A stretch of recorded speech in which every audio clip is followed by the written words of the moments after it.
nós estamos aqui com mais uma gravação do nosso videocast Se Liga Correias e hoje eu vou fazer uma entrevista com a Tatiana Werneck. Primeiro eu queria fazer uma audiodescrição desse ambiente aqui em que estamos para as pessoas que não poderão nos ver.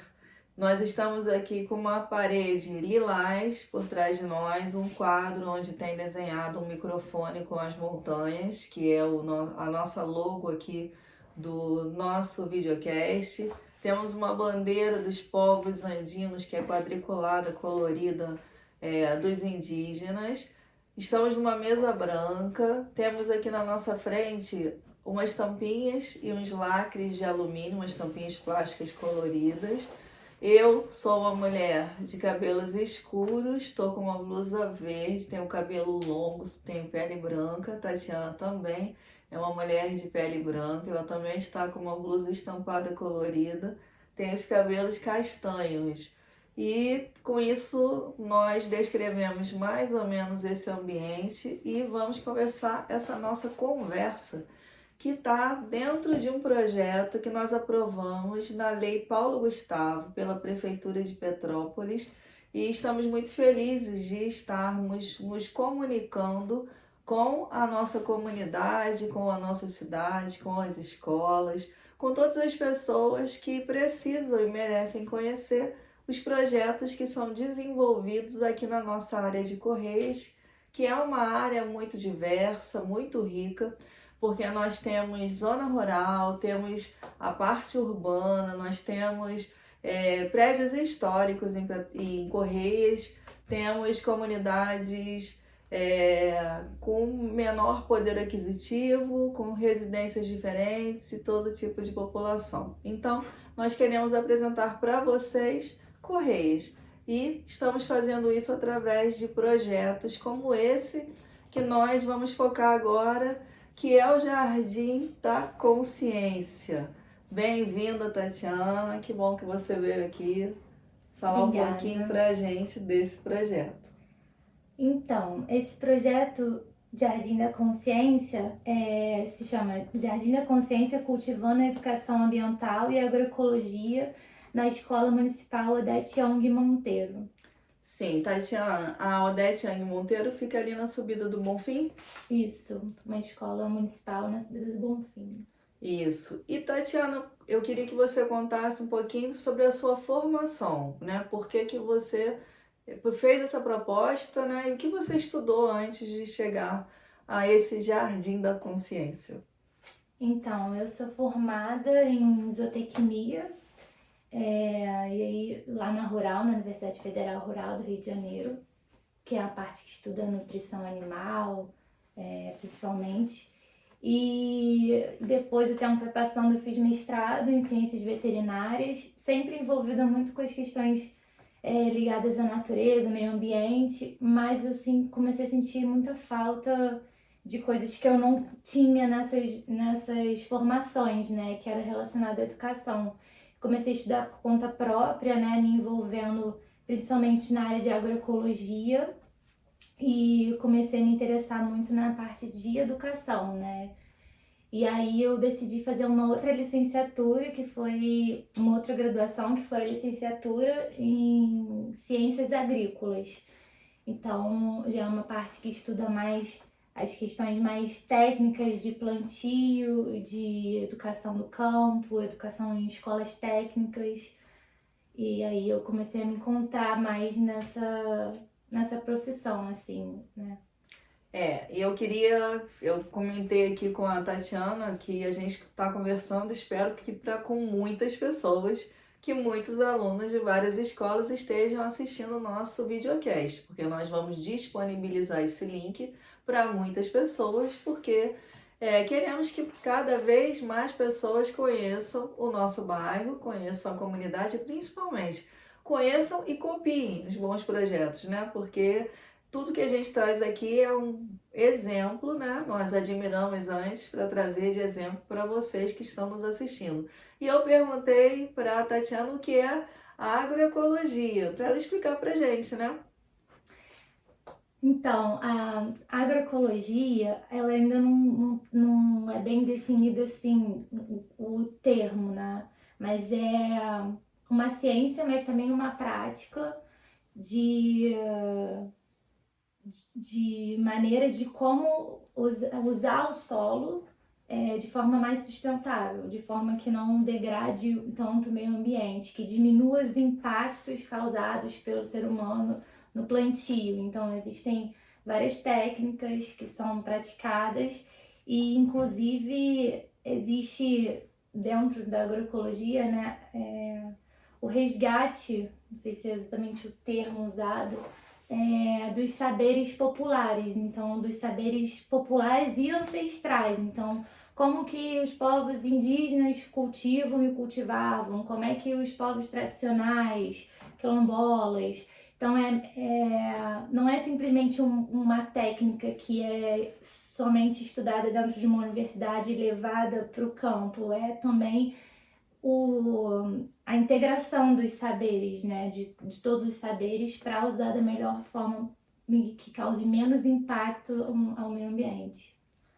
Então, isso que a Tatiana está dizendo, eu acho que é super interessante e super importante, porque realmente, assim, se a gente parar para pensar nos tempos idos, lá no antigamente, né, nos indígenas, nos quilombolas, lá na África, lá nos outros povos, os povos até mais antigos do que esses que acabei de citar, como essas pessoas faziam para cultivar seus alimentos, manter aquilo longe até das pestes, né? Porque existem insetos sempre, existem sempre os predadores, né?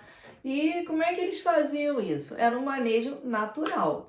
Hoje se inventou o agrotóxico, né? Então a pessoa vai ali, compra um pesticida e ela acaba salvando a sua verdura, mas degradando o meio ambiente. Eu acho que eu entendi isso, né? Estou tentando aprender também aqui como vocês. Mas existem técnicas, e o que a Tatiana está dizendo que é importante, que vem dessa sabedoria popular, essa sabedoria dos ancestrais, e as pessoas às vezes querem inventar a roda, né? Elas querem inventar uma coisa que alguém já fez, já praticou. Antigamente deu certo e esse resgate é importante, porque traz também esse conhecimento popular, né? Tem pessoas que até se curam com chás, né, Tatiana? Exatamente. Por conta dessa sabedoria. Isso, aí na agroecologia tem essa integração de saberes, né? Porque às vezes tem uma vizinha que prepara o solo de tal forma, ou faz os alimentos de tal forma, os chás de tal forma, ou utiliza alguma forma de controle ali biológico, ou controle com águas de cinzas, enfim, tem uma infinidade de saberes ali que precisam ser compartilhados. Então, a agroecologia tem muito a ver com esse compartilhamento de saberes, mas também com a segurança alimentar, com a valorização dessa cultura local, e respeitando sempre a agrobiodiversidade. Então, pensando em todas as questões ecológicas, né, todas as relações ecológicas que existem nesse agroecossistema. Agora ela falou difícil, hein? Agroecossistema. Traduz pra gente que é leigo. Que no agroecossistema são todas as relações que existem naquele ambiente. Então, desde os seres vivos que tem ali presentes. As pessoas, os animais, as plantas. Exatamente. Faz esse conjunto. Esse conjunto chamado agroecossistema. Sim, é o sistema onde todos nós habitamos, né? E junto com esses outros seres vivos também, né? E sobre todo, e até sobre os fenômenos, né? Porque a gente também está aí suscetível a esses fenômenos. E aqui na região onde esse projeto é desenvolvido, que é o Bonfim, né? Ele é uma região que traz as verduras, né, flores, ela supre muito da necessidade da cidade em vários pontos, né? Não sei quantificar a quantidade que é fornecido daqui para a cidade, mas é muito grande, né? As plantações são enormes. Então, eu acho que é de suma importância que projetos como esse estejam acontecendo em lugares rurais também da nossa cidade, porque A gente, quando conhece o centro da cidade, nem sabe o quanto nós temos de plantações, não é só aqui no Bonfim, mas em algumas regiões, no Brejal, na Posse, né? No Caxambu, várias plantações. E será que essas pessoas sabem manusear isso? Então, trazer isso para as escolas, né, para que isso seja aprendido desde a criança menor, ela já crescer dentro dessa consciência, eu considero muito importante. Fala por que que você quis fazer o Jardim da Consciência, Tatiana. Então, o Jardim da Consciência, esse nome, veio muito dessa ideia de que a gente não vai fazer apenas o cultivo de plantas ali com as crianças, não é simplesmente abrir, né, um buraquinho e colocar uma muda, né? É também cultivar a consciência ecológica e a responsabilidade ambiental. Então, desde pequenos, desde de crianças, elas já vão começar a entrar em contato com as questões climáticas que a gente está vivendo hoje, com as questões ambientais que a gente precisa falar, precisa conversar. E pensando nisso tudo, né, diante dos meus estudos que eu fiz na licenciatura em Ciências Agrícolas, a gente está atravessando uma crise socioambiental que está associada a esses diversos problemas, né, como escassez de recursos naturais, extinção de espécies, secas, poluição do ar, da água, do solo, poluição por degradação do solo, contaminação por pesticidas, agrotóxicos, insegurança alimentar, fome. Isso tudo entra dentro de um contexto ambiental e socioambiental que precisa ser falado, precisa ser visto, precisa ser pensado.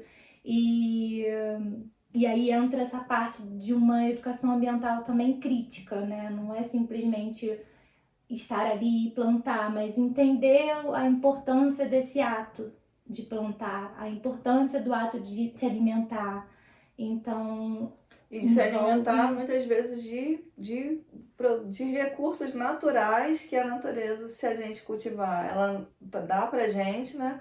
E muitas pessoas e muitas famílias acabam não se alimentando bem por conta de não fazer esse cultivo, às vezes até tendo espaço, né? Isso, também E tem que tem isso, né? Porque aí agora eu vou dar uma opinião, um pitaco, que a Tatiana é mais nova, mas houve aí, vou dizer da minha geração, quando eu era criança, que as pessoas elas achavam que para mostrar que estavam tendo dinheiro para comer, quando a família era de classe baixa e ela tinha uma ascensãozinha, ela começava a comprar enlatado e congelado, porque aquilo era o status, né? Então a gente veio de uma sociedade que primeiro, ainda existem países que consomem muito congelados e enlatados, né? A gente agora está voltando a pensar numa alimentação muito mais saudável. Eu acho que depois da pandemia, que nós tivemos a consciência do quanto as pessoas saudáveis elas tiveram mais vez para se salvar, eu vejo assim um boom nessa procura por uma alimentação mais saudável, né? De você plantar, de você curtir isso. Porque pelo que eu percebo aqui na Tatiana falar, as pessoas achavam assim, vamos ensinar a plantar, dava um feijãozinho para cada criança, né? E a escola ela ficava só nisso, de cada um cultivar o seu feijãozinho, mas sem pensar por que a gente está fazendo isso, né? Por que a gente não está cultivando outra coisa? Ou por que a gente está consumindo esse alimento? Por que aquela pessoa ali do lado, principalmente nas regiões de plantio, elas usam os agrotóxicos, né? Eu acho que essa traz para uma discussão mais filosófica da coisa. Mesmo entre as crianças, eu acho que o que vocês tentam imprimir é uma discussão um pouquinho filosófica sobre isso. Ou eu expliquei mal, ou eu me confundi. É por aí, mas é o que você estava falando dos enlatados, né? Que a gente fala sobre a questão dos ultraprocessados, dos processados e dos ultraprocessados e como essa alimentação faz mal para a saúde mesmo. Sim. Só que assim, não tem nenhuma questão da compra por ascensão social, porque na realidade esses alimentos eles são muito baratos. Então, às vezes é muito mais fácil comprar um pacote de biscoitos de chocolate ao invés de comprar uma fruta, que às vezes pode estar quase no mesmo preço. É quase no mesmo preço, sabe? Assim, mas tem a questão do paladar que é modificado também. Então, né, a gente está o tempo todo sendo empurrados para consumir esses tipos de alimento que na realidade não fazem bem para a saúde. E os alimentos que fazem bem para a saúde, que nascem na terra e a gente,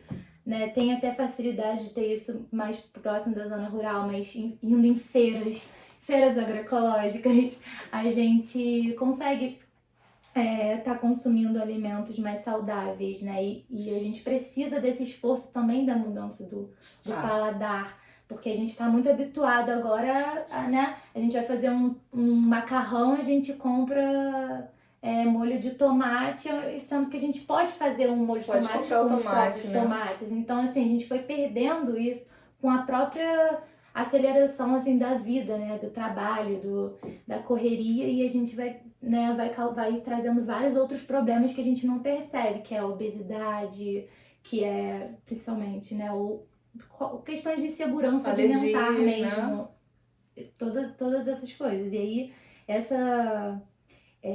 todos esses problemas que eu ressaltei, né, que estão ligados, não tem como negar que as ações humanas, elas estão interferindo diretamente no equilíbrio ambiental do planeta. Então, por isso a consciência, né, da gente despertar essa consciência de o que a gente pode fazer para poder mudar, né?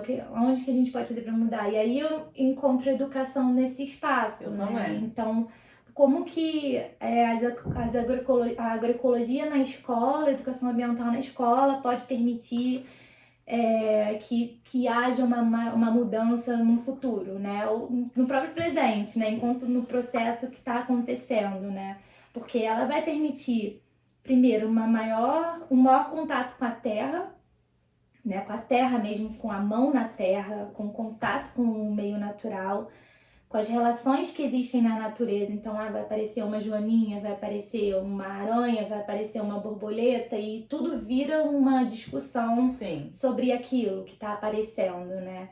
E, além disso, vai despertar a curiosidade das crianças naquele ambiente que elas vão estar sendo inseridas, né? Então, uma curiosidade para fazer pesquisa, uma curiosidade para fazer perguntas e perguntas e perguntas, né? Que é muito diferente de quando você tá com as crianças dentro de uma sala de aula, em 4 paredes, né? Fechadas, num ambiente que só é inserido conteúdos, e você não tem esse contato com o meio natural para te estimular mais uma curiosidade, uma outra percepção, os sentidos, o cheirar, o provar, né? Então, foi muito essa ideia de, tipo, querer implementar projetos como esses, assim, na escola, que já existem, várias outras pessoas fazem, né, que chamam até de hortas pedagógicas, né? São chamadas de hortas pedagógicas, que são feitas hortas nas escolas, que não é necessariamente para produzir alimentação para a escola, para a cozinha, mas para ser pedagógico mesmo, né? O que vai ser ensinado ali vai ser para um aprendizado, vai ser para a percepção do crescimento, da colheita, mas das relações ecológicas que existem nesse espaço. Vou voltar, estou achando super interessante, estou me lembrando de muitas coisas do meu tempo de professora também, né? Mas primeiro eu queria relatar essa coisa da alimentação e do status que eu mencionei, porque eu uma vez fui fazer uma consulta com uma nutricionista que tinha uma filha pequena, e ela dizia que a filha dela levava para a escola uma fruta e uma garrafinha de água. E as outras crianças, e ela devia ter uns 4 anos, as outras crianças meio que implicavam: você não traz um suco? Porque as outras crianças todas levavam um suquinho daqueles de caixinha, né, com aquela coisa que é só açúcar, né, e seiva, porque não tem nem fruta, ou refrigerante. E quer dizer, aquela coisa do status de você tá levando água, mas ela disse, mas ela bebe água. Ela não precisa beber, aquela não é o momento dela de nutrição, dela tem que tomar uma outra coisa. Ela pode beber água porque ela vai sentir sede. E ela vai comer uma fruta e vai estar alimentada. Isso faz parte da rotina dela. Mas as pessoas, né, agora tem essa mudança, mas elas tinham que levar um saco de biscoito recheado, porque era meio que o status, mesmo na escola pública. Sim, eu lembro disso. Entendeu? Um saquinho daquele biscoito amarelinho com cheiro de chulé. era isso que eles tinham que levar, porque senão eles se sentiam menores, né? Entendi. Sim, Então, verdade. há uma modificação de cultura que é Aham. precisa, que eu acho que a gente tem discutido muito isso, né?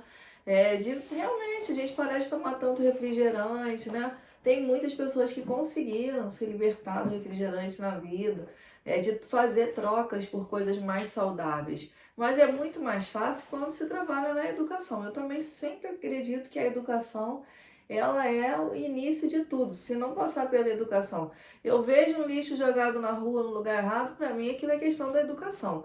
E não é culpa da escola, não, é da educação, é de nós não estarmos fazendo todo mundo o nosso dever correto, enquanto cidadão, enquanto família, né? Enquanto sociedade, enquanto política pública, para que a gente desenvolva projetos como esse. A Tatiana desenvolve esse projeto em uma escola, disse que começou numa outra que eu queria que ela contasse. E como é que isso foi visto pela direção da escola, né? Porque isso é um projeto desenvolvido através das atividades complementares da própria Secretaria de Educação, né? Que contrata a Tatiana para desenvolver esse projeto, como contratam outras pessoas para colaborar dentro dos seus projetos políticos pedagógicos. E aqui no Bonfim, tem tudo a ver, esse Jardim da Consciência, né? E outra coisa que eu adorei, essa coisa de você desemparedar a educação. Porque às vezes você está dentro da sala de aula falando sobre ciências, falando, né, sobre meio ambiente, e aqui do lado tem o meio ambiente, você não está ali falando de frente para aquilo para não levantar daquela sua cadeira. E muitas pessoas estão fazendo isso hoje. Você assiste tudo no YouTube, você vive na rede social, mas você não está vivenciando. Eu tenho assim uma preocupação muito grande porque as crianças e os jovens não estão colecionando experiências. Elas não estão indo vivenciar. Quando eu estava na oitava série, que eu tinha 14 anos, né?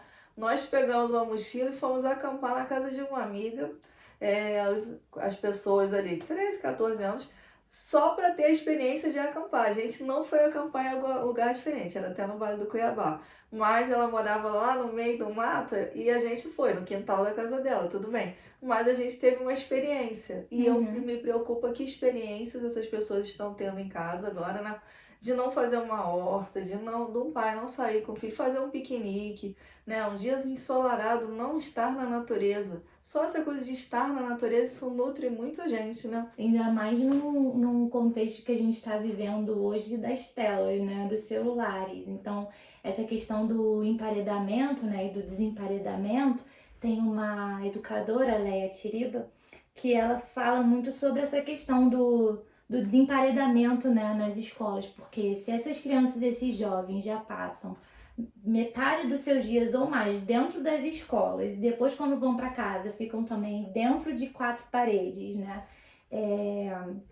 E elas vão perdendo toda essa conexão com o meio natural, porque quando elas de repente, ou a grande maioria vai para casa e já tá com o celular na mão, tá havendo uma desconexão muito grande com o meio natural. E ela também ressalta que a maioria das creches onde ela fez o estudo dela, ela percebeu que são cimentadas e que são com muros altos e as janelas altas. Então, parece que é tudo para distanciar cada vez mais a relação olhar, né? intrínseca que nós temos com a natureza, né?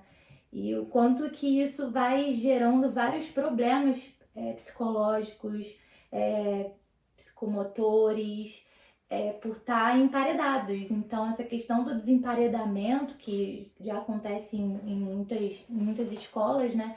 É de justamente estar conseguindo levar essas crianças para viver e experienciar nesses ambientes naturais, onde elas possam ter contato com a água, com a terra, com a planta, com os insetos, e dali surgem muitas questões, muitas perguntas, maravilhamento. Realmente assim, você vê na prática que realmente acontece, sabe? E vê como faz falta na vida dessas crianças, né? E você ainda faz esse projeto. A Tatiana, ela vem a Petrópolis, ela faz esse projeto uma vez por semana, né? Então ela tem aqui um dia e ela faz essa vivência com esses alunos. Eu quero que ela conte agora como é que esses alunos se comportam. Mas ela está zona rural, que a gente aqui mal bem tá. Imagina isso com as pessoas que vivem dentro de um apartamento, né? Do 8º andar, ter essa experiência, né? E a gente fica então com pena dessas crianças que às vezes não têm, até por falta de segurança, digo segurança mesmo, né? Que os pais, Sim. o medo que a gente tem vivido enquanto sociedade, né? Tira também essa liberdade, porque a gente agora não tem mais essa coisa muito de, vou brincar na rua até anoitecer, né? Sim. E aí volto para casa só para jantar. Não tem mais muito essa cultura em muitos lugares do nosso país, né, e do mundo. Mas fala como é que é lidar? Qual é a faixa etária dessas crianças? Eu tô trabalhando com as crianças do ensino infantil e até ensino fundamental 1 até o 5º ano. Então, Até os 10 anos. até os 10 anos. Então são mais ou menos de 4 anos aos 10 anos. E na verdade esse projeto é uma continuação do meu projeto de trabalho de conclusão de curso que eu comecei no ano passado no SEI Terezinha de Jesus, que é uma creche, então era só crianças de 1 a 3 anos. E aí eu comecei a fazer essa horta, né? Tiveram algumas pessoas do próprio Bonfim que ajudaram na construção dessa horta, pessoas da comunidade. E aí fui construindo essa horta com as crianças e assim, logo de cara, foram 5 meses. A gente conseguiu ainda plantar muitas coisas, assim. Então, eles pequenininhos, né, assim, mal estão falando, mas eles já me viam e falavam plantar, plantar, plantar. E eles chegaram desde a mudinha pequenininha até colher alfaces enormes, colhemos algumas outras coisas, plantas de uso medicinal, e eles lavaram, se alimentaram. Tinha crianças que nem comiam alface e comeram porque foram elas que plantaram. E os comentários das próprias educadoras sobre a percepção e a mudança também do olhar das crianças, né, que elas começaram a perceber muito mais insetos pela escola, que antes não citavam tanto, e de repente elas começavam, qualquer coisa elas me chamavam, ou chamavam alguém, olha, não sei o quê. Então tudo virou assim... Abriu um olhar no entorno, né? Foi bem legal, foi uma experiência muito legal, e eu também cheguei a fazer algumas atividades com as educadoras para falar da importância do contato das crianças com a terra, com a natureza, com as plantas. Então, eu também trabalhei um pouco uma formação também, né? Como se fosse uma formação agroecológica também, de também falar um pouco do manejo, de como manter a horta e tudo mais. Então, foi um trabalho para as educadoras e para as crianças. E aí, nesse ano agora, que começou no início das aulas desse ano, eu vim com esse projeto já para a escola Odete, que eu também trabalho em outras escolas com a mesma coisa, assim. E aí, agora pegando os mais velhos, né? Aliás, eu já trabalhava com os alunos do 2º ano da Odete, eu pegava sempre eles e levava. Aí agora eu abrangi para todas as turmas da Odete, né? E tem sido muito incrível, assim, a percepção deles toda vez que eles chegam na horta e veem uma mudança, né? Vem um crescimento do que eles estão plantando, eles ficam super entusiasmados com a mudança que vai acontecendo, que eles vão percebendo. Eles vão sempre querendo pegar as minhocas são sempre a sensação. Algumas crianças que não pegavam minhoca agora pegam minhoca. E aí pega gongolo e fica olhando o rostinho do gongolo e fazendo comparações. Gongolo é um outro bichinho que vive no solo, mas ele tem várias patinhas, muitas patinhas, tem uma carinha que você vê. E ele também vive no solo, tem uma função importante ali, né? Ele come folhas, galhos, enfim. E tudo vira curiosidade, vira... descoberta.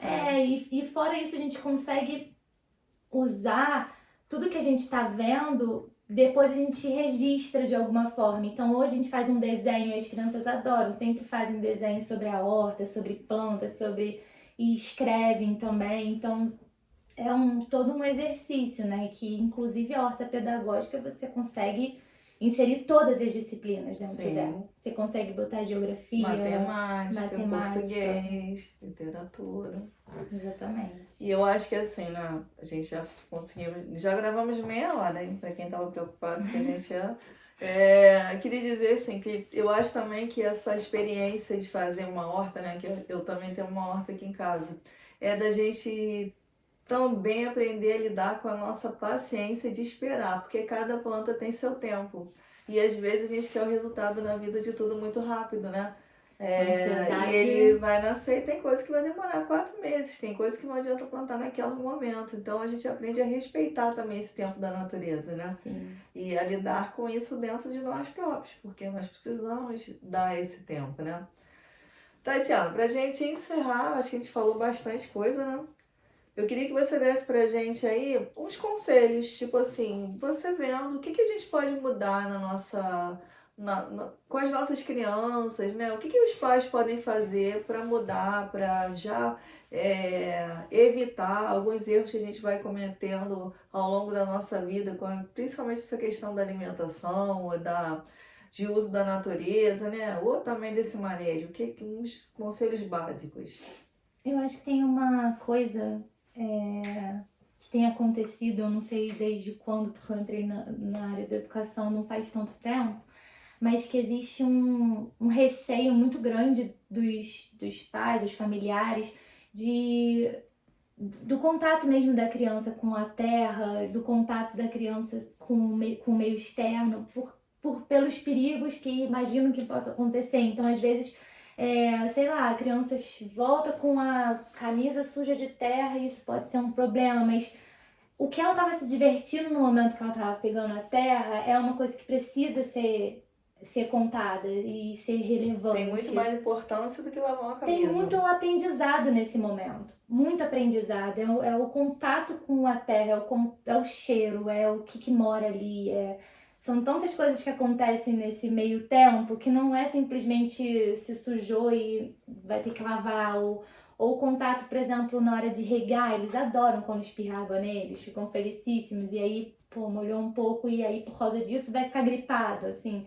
Não é exatamente assim que acontece uma gripe na criança. Então, a gente foi se afastando tanto da natureza e dessa relação com esse contato que a gente tá perdendo muita coisa. Perdendo aquele banho de mangueira que é tão bom, né? Banho de chuva, né? Você tá embaixo da chuva, tão bom. Fazer lama, né? A gente fazia bonequinho de lama. Exatamente. E aí, sobre alimentação, eu acho que o fato deles terem um contato com o próprio plantio, né? Assim, sou eu que estou plantando, então eu vou provar porque foi eu que plantei isso. Empodera, né? Empodera muito, assim, nessa questão de, pelo menos, experimentar. Eu vejo muitas crianças na escola, quando eu chego, comendo só arroz, feijão e a carne, sendo que tem salada, tem legume e não tem o hábito, às vezes nem conhece. Às vezes é pelo hábito da própria criação mesmo. Os pais também não comem, né? Exatamente. E aí a criança vai ser pequena e não vai comer, né? É importante entender, assim, o que esse alimento traz? Vitaminas, né? Entender o que os alimentos fornecem que vai beneficiar na saúde dos filhos. E de experimentar, né? Por que não pode experimentar novas receitas, novas também formas de se comer aquele alimento, né? Sim. Isso é super importante também. Isso aí, gente. Então, eu adorei essa conversa aqui com a Tatiana Werneck sobre o Jardim da Consciência. Espero que depois disso todo mundo saia para brincar, leve seu filho aí para brincar na lama, para brincar na praça, porque até isso eu vejo aqui na gente tem uma praça em Correios e eu conheço várias pessoas que nunca levam suas crianças. Eu vejo as pessoas indo e vindo, vão ao mercado, saem do mercado e eu fico perguntando para mim mesmo, cadê essa criança que não tá num domingo junto com esse pai que vai no mercado para brincar um pouquinho na praça, né? E para brincar no Parque de Exposições de Itaipava, a gente tem aqui o Bonfim, né? Tem o nosso parque aqui, a Cachoeira. Vencer um pouquinho essa resistência da nossa vida, porque a nossa vida também está na tela, infelizmente. Isso nós não estamos criticando somente a criança que está no celular o tempo inteiro. Os pais também estão, né? Eu também estou trabalhando o tempo inteiro, a gente está aqui gravando com o celular. Quer dizer, a gente é dependente totalmente disso. Mas, naquele momento que nós pudermos guardar esse objeto, deixar ele no mudo e viver uma experiência com a criança, ou viver a nossa própria experiência de adulto, pegar um livro, sentar na natureza, né? E tomar vitamina D do sol mesmo, direto, eu acho que a gente tem que reavaliar nossas atitudes com o nosso bem-estar no mundo. Essa da alimentação aqui em casa, a gente se alimenta super natural. Estava mostrando aqui para a Tatiana meus inhames, né, que a gente colheu hoje, e é uma maravilha quando a gente vê assim as nossas frutinhas nascendo, nossas amoras, né, É tão boa essa experiência, e você pode fazer isso até para começar num vaso com a criança, né? E essa experimentação ela é muito importante. Tatiana, obrigada então por essa conversa. Obrigada. Parabéns por esse trabalho maravilhoso. Manda foto pra gente que a gente quer colocar nessa matéria. Vou mandar. Tem até um vídeo que eu posso mandar no finalzinho, assistir. Isso aí, gente. Um beijo pra vocês. Terminando mais uma sessão do nosso videocast Se Liga Correias. Horta Pedagógica Agroecológica, SEI Terezinha de Jesus Lima e Escola Municipal Odete Yong Monteiro, 2º ano do ensino fundamental. A agroecologia é o conjunto de conhecimentos científicos e saberes dos povos indígenas, quilombolas e camponeses. Baseado em princípios ecológicos e valores culturais, a produção de alimentos é realizada através de práticas agrícolas que causam menos impacto e maior harmonia com o ecossistema. Não utiliza veneno e nem adubos químicos. A agroecologia na escola permite às crianças terem um maior contato com a terra e a entender de onde vêm os alimentos e como a natureza funciona, incentivando a curiosidade de pesquisar e entender através das suas próprias vivências. Além de estimular uma alimentação mais saudável, preservar nossa biodiversidade, o contato com a natureza traz vários benefícios, como cognitivo, estimula a criatividade, propicia o maravilhamento e a cooperação. Físico, desenvolvimento neuropsicomotor, dias mais ativos fisicamente e adoece com menor frequência. Emocionais e sociais, sensação de paz e harmonia, reduz o estresse, estimula a autonomia, autodisciplina e autocontrole. Essas foram algumas atividades desenvolvidas na horta. Mutirão comunitário, explorando os sentidos, tato, olfato, procurando os seres que vivem na terra, plantio das plantas de uso medicinal, plantio de hortaliças,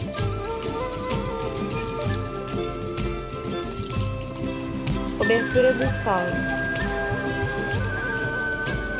Estar em contato com a natureza ajuda a cultivar um senso de responsabilidade, respeito e cuidado com o meio ambiente e com os outros seres vivos.